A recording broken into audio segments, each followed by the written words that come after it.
E aí, pessoal, tudo bom? Eu resolvi começar esse projeto aqui de gravar as aulas, gravar os tips and tricks que a gente vê nas salinhas, porque às vezes as salinhas são canceladas, às vezes alguém não pode ir, tudo, então eu vou deixar aqui registrado e a gente sobe depois para o YouTube, alguma coisa assim. E um dos projetos, na verdade, eu estava pensando no futuro a gente fazer um curso de capacitação, então aula de capacitação para o pessoal, os corretores e tal, o pessoal das outras áreas e tudo. Então, esse aqui é meio que um piloto, tá? Tanto que tá mal gravado, o fundo tá ruim, tudo, o áudio, eu não sei. Mas eu tô aprendendo, mas vou mandar isso aqui para vocês, depois eu quero só os feedbacks de vocês para poder eh, saber o que é que posso melhorar, beleza?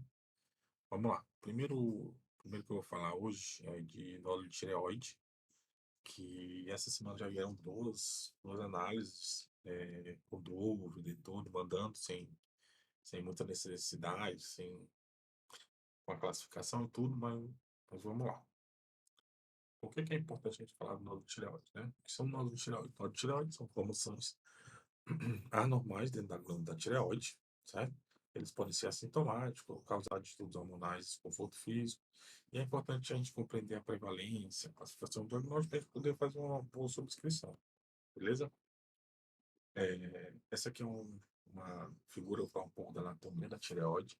A tireoide é uma glândula, ela fica localizada na parte anterior do pescoço, tá? Mais ou menos 2, 3 centímetros abaixo da cartilagem cricoide, que é o pomo de Adão. Ela é formada por dois lobos, o lobo direito e o lobo esquerdo, e os dois lobos são conectados pelo isquio, certo?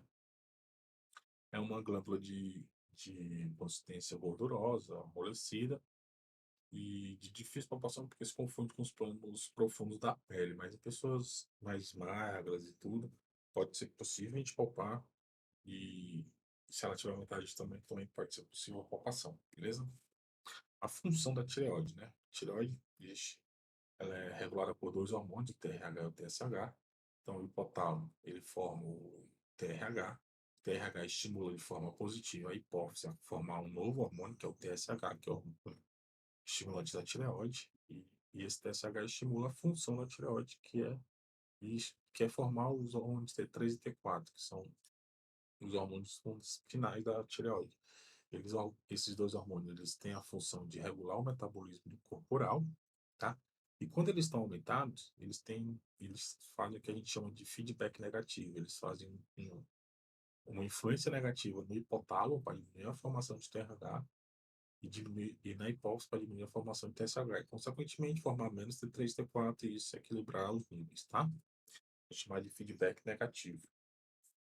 A prevalência crescente, né? O que é importante? A prevalência crescente tem aumentado nos últimos tempos, possivelmente dois fatores, né? Assim, tem vários, mas possivelmente pela facilidade do diagnóstico, do acesso à saúde, tá? Ou seja, hoje fazer qualquer coisa, fazer um ultrassom é fácil, qualquer interior, qualquer lugarzinho tem um ultrassom para fazer tireoide, e também uma conscientização da população. Então, com campanhas de conscientização, tudo, o pessoal vai indo mais atrás do médico para poder diagnosticar, tá?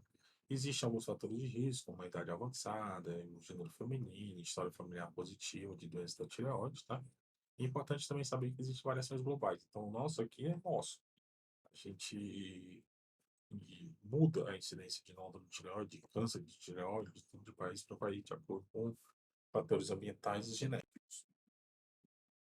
Então, é importante saber que 300 milhões de pessoas no mundo sofram, estimativa, né? Óbvio que é uma estimativa, e mais da metade não sabe, tá? Então é uma doença que pode passar batido, pode passar desapercebido, tá? O pessoal só descobre quando faz um ultrassom, alguma coisa, e diagnostica, tá? 4 a 6% somente desses nódulos que aparecem são malignos, tá? O resto é tudo benigno, tá? E como eu tinha falado, o T3, T4, né, que controla a função como crescimento, temperatura corporal, ou seja, eh, eles controlam o metabolismo corporal. Então, no hipotireoidismo, que é quando a glândula trabalha menos do que deveria, o metabolismo está diminuído. Então, o metabolismo diminuído, acontece um aumento de peso, diminuição da frequência cardíaca, um quadro de cansaço, sonolência, constipação, dificuldade de crescimento, dificuldade de memória, tá? E isso atinge até 4,6% da população brasileira. Então, e às vezes o hipotireoidismo é confundido com estresse, cansaço, falta de sono, estou trabalhando demais, não tenho energia para nada e tudo, né? Às vezes não é moleza, é só hipotireoidismo, tá? No outro espectro, que é o hipertireoidismo, nós falamos do trabalho demais, e atinge 1,3% da população brasileira.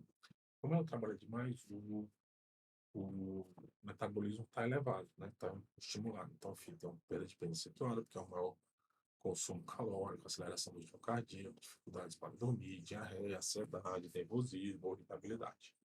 Beleza? Alguns sintomas podem indicar alteração de tireoide, né? De acordo com a aumento, perda de peso, dificuldade de concentração, queda de cabelo e pele seca, alteração de humor, tudo. Se não tiver algum desses sinais, é bom a gente fazer um check-up. Os nódulos tireoides podem ser classificados como nódulos benignos, que graças a Deus é a grande maioria, nódulos malignos, que são os cânceres, e nódulos funcionais, que eles podem ser nódulos pequenos, mas têm função, eles estimulam, eles secretam os hormônios da tireoide, isso faz com que evolua com maior, evolua com hipertireoidismo.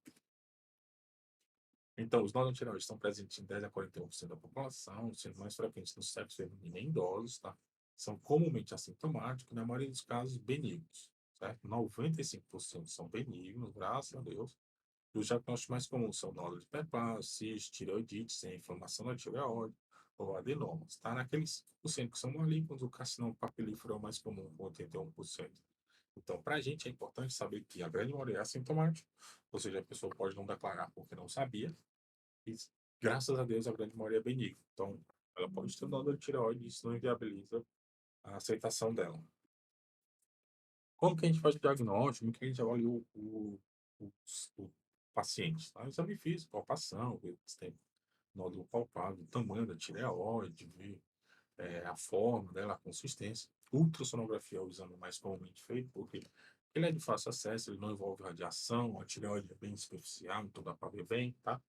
Na ultrassonografia existe quando faz a ultrassonografia, o radiologista ele classifica os nódulos, se eles existirem, na classificação chamada TIRDS. É o mesmo BIRD, só para tireoide, tanto que eu tenho de tireoide, tá? Então ele vai de 1 a 6, sendo o 4 dividido em A, B e C, e ele vai aumentando de acordo com o número de características suspeitas. O A, B e C do TIRDS é difícil um radiologista dividir, só nos melhores, ou quando for muito direcionado para isso, porque geralmente ele só classifica como 4, tá? Então, quanto maior, mais característica suspeita, mais o risco de ser câncer, certo? Então, para a gente, o ideal é um 3 para cima, né? Até esse 4 aqui a gente pode depois ter um 3 para menos, né? Desculpa.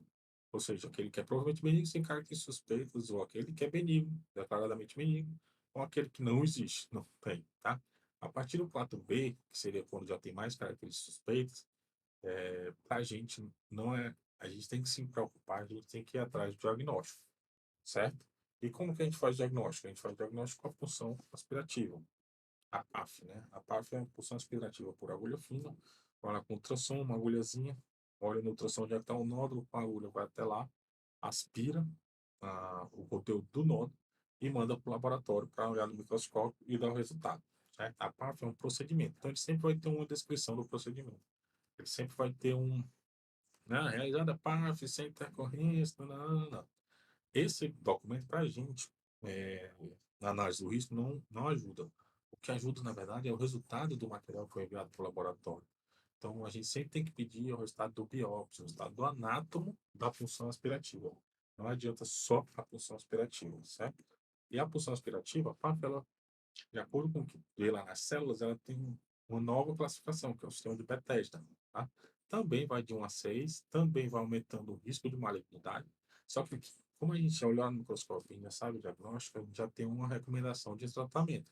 Então, se for B1 ele vai repetir o PAF, né? Mesmo tendo risco baixo, mas ele, cara, não pegou muita célula, não pegou muito material, eu não consigo bater o martelo para dizer que isso aqui é benigno. Então, é melhor repetir. Então, se a gente pegar alguma anátomo de PAF com B1, a gente vai solicitar o novo exame, tá? O B2 é o benigno, tá? Então, é só acompanhamento, não precisa fazer mais nada, tá? O B3 e o B4, eles já têm uma certa... Eles são meio que indeterminados, sabe? Eles estão ali no meio caminho, porque eles saem de um risco baixo, de 5 até 30% de malignidade. Então, o B3, ele pode ser maligno?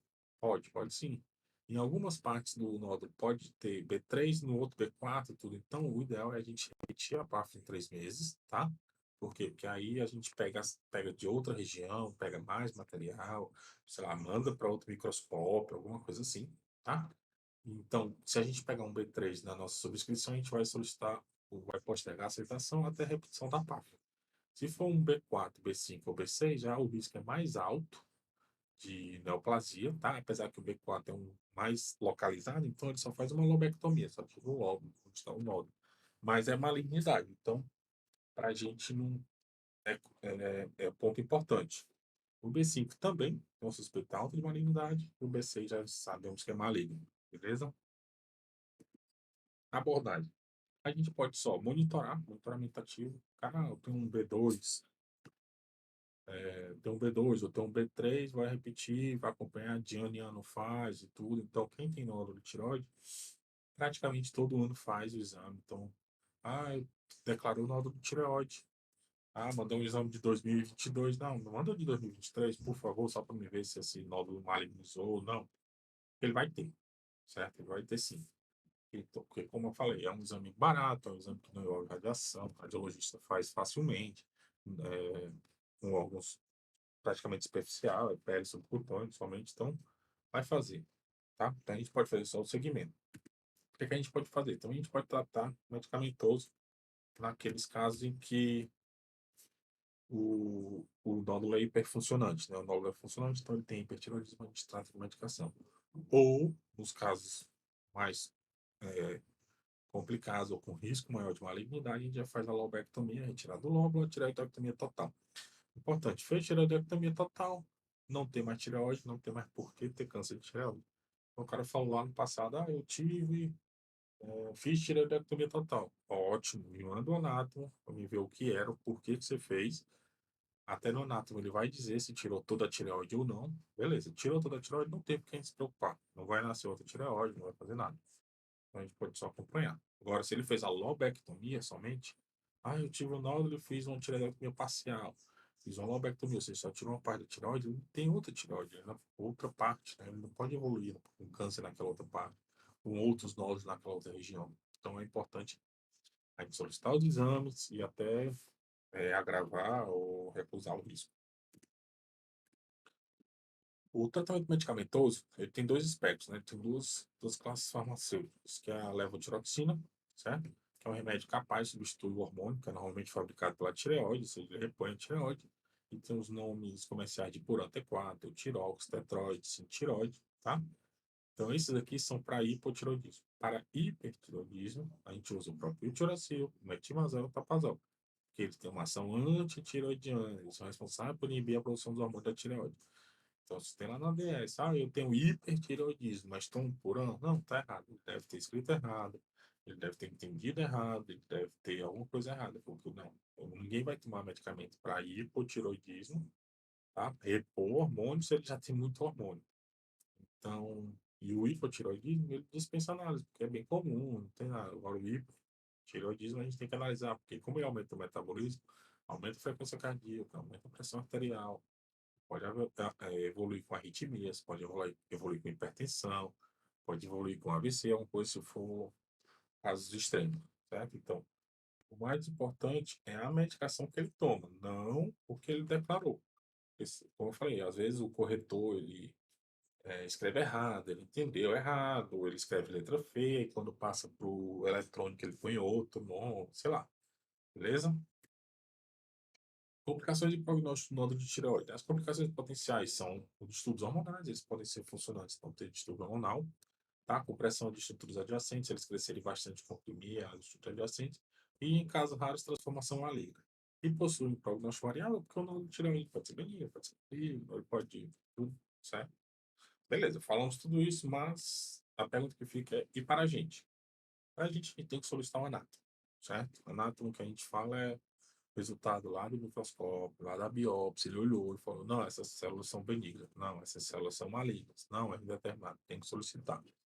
O anátomo e exames recentes, por quê? Como eu falei, o exame da tireoide a gente faz exame praticamente todo ano, então ele vai ter, certo?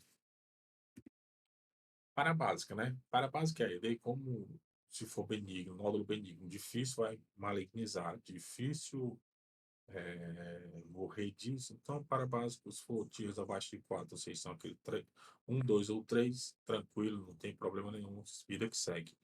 Para P, não tem problema nenhum, acidentes pessoais somente ok.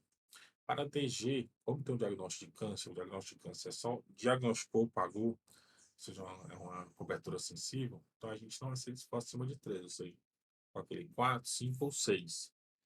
E no DIT, a gente sempre vai excluir nódulo de tireoide. Por quê? Porque o nódulo que ano passado era 2, ele pode aumentar e ser necessário tirar.